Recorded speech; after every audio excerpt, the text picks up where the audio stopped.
বিরোধী দল ও সরকার তাদের সম্পর্ক কেমন হওয়া উচিত? প্রিয় ভাই, আসলে ইসলামী যে রাজনীতি বা ইসলামী রাষ্ট্রবিজ্ঞান, সেখানে সরকার দল এবং বিরোধী দল এরকম দুই পক্ষীয় দলের কোনো কনসেপ্ট ইসলামী রাজনীতিতে নেই। ইসলামী রাজনীতি হলো দেশের যিনি কর্ণধার হবেন, জাতির যিনি কর্ণধার হবেন, তিনি সকলেরই দায়িত্বশীল। হ্যাঁ, তার যে কোনো ভুল ত্রুটি দেশের সকল মানুষ তার ভুল ত্রুটির জন্য তাকে সংশোধন করতে পারে, তাকে সতর্ক করতে পারে।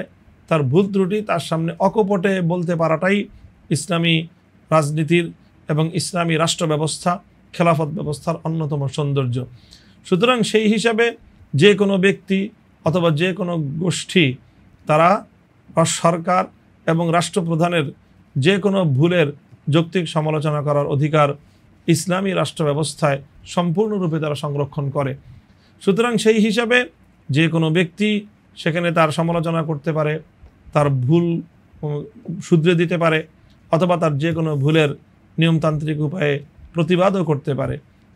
তবে সংগঠিত রূপে সরকারের বা রাষ্ট্রপ্রধানের, বিশেষ করে ইসলামী রাষ্ট্র প্রতিষ্ঠিত হলে আমিরুল মুমিনিন বা খলিফাতুল মুসলিমিন যিনি হবেন, তার বিরোধিতাকারী হিসাবে কোনো ব্যক্তি বা কোনো গোষ্ঠী নিজেকে বিরোধী দল হিসাবে চিহ্নিত করার, পরিচয় দেওয়ার কোনো অবকাশ ইসলামী রাষ্ট্রবিজ্ঞান তথা খেলাফত ব্যবস্থার মধ্যে এই ব্যবস্থাটি নেই।